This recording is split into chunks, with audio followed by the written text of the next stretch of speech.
Okay, let's unpack this. You buy a shiny new car for your business, slap a company logo on the door, and poof, it is an instant tax write-off. Hmm. I mean, it is the ultimate entrepreneur fantasy. Right, yeah. But if you are an individual registered with business and professional activities in Mexico, you already know the reality is, well, a lot less magical. Oh, for sure. Which is exactly our mission for you today. We are taking a deep dive into your notes on vehicle tax treatments to demystify how you actually turn a car into a legitimate deduction without running afoul of the authorities. Yeah, because it is far less of a magic trick and much more of a highly structured digital audit. The idea of the business expense as this, like, infinite black hole simply doesn't exist anymore. Right. And before you write anything off, we need to look at how the tax system actually splits your car into two very different financial buckets. You have your direct expenses and your indirect expenses. Exactly. So broadly speaking, direct expenses are what keep the vehicle moving day to day. We're talking about fuel, routine maintenance, new tires, insurance premiums, things like that. Okay, and indirect. Indirect expenses relate to the asset itself. So this includes the initial purchase of the car, its depreciation over time, plus local obligations like the tenencia, which is the vehicle use tax and emissions verification. I see. It is basically like outfitting a workspace. Mhm. Buying the car is your indirect investment, like buying a heavy mahogany desk. You cannot just deduct the entire cost today. You have to depreciate it slowly over several years.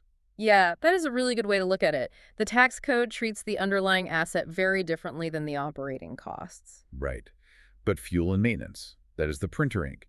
You write those direct expenses off in the exact month you buy them just to keep the work flowing. Hmm.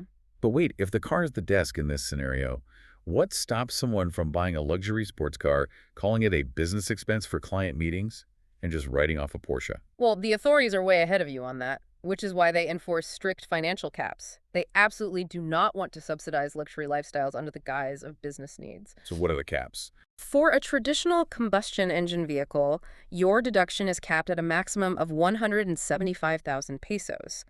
But if you buy a hybrid or electric vehicle, they incentivize that by raising the cap to 250,000 pesos. Wait, 175,000 pesos? Yeah, I mean, that barely buys a stripped-down subcompact car these days. I know, it is tight. And that cap dictates your IVA, the value-added tax, too, right? It dictates everything, yeah.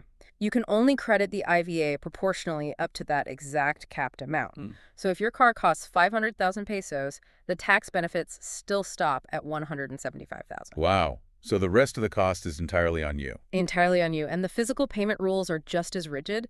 Cash is basically a ghost in this system. Right, because everything revolves around the CFDI, the electronic invoice. And it's not just a digital receipt you file away. No, not at all. Because every CFDI is digitally stamped by the tax authority in real time. They already know you bought those tires before you even file your monthly return. You are generating this live data trail. Exactly. And because they are tracking that live data trail, the method of payment is locked down tight. Every single transaction must be electronic. Credit card, bank transfer, or a check.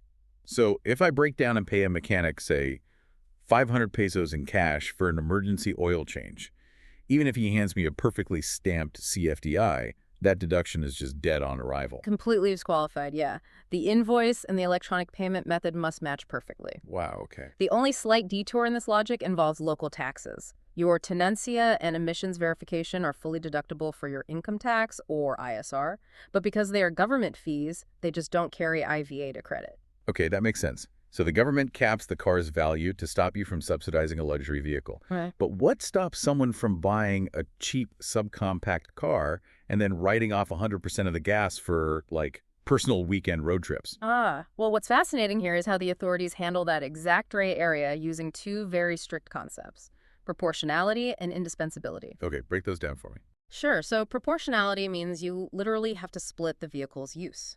If you use it to get groceries on Sunday and drive to a job site on Monday, you can only deduct the business portion of the expenses. And indispensability. How do you even prove a car is indispensable?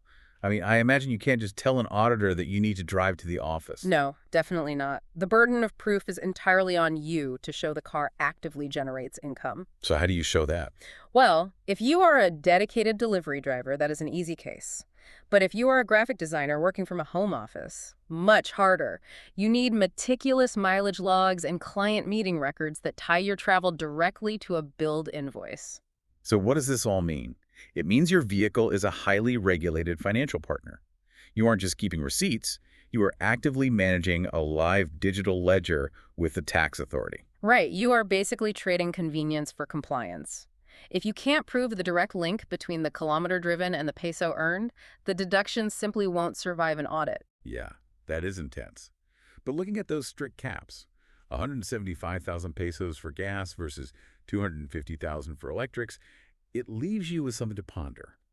Given that the current tax code already offers a significantly higher deduction limit for green vehicles, how might future tax regulations evolve? Are we heading toward a reality where the code completely penalizes or phases out deductions for gas-powered business vehicles altogether? Definitely something to think about before you sign a 5-year lease on that next combustion engine.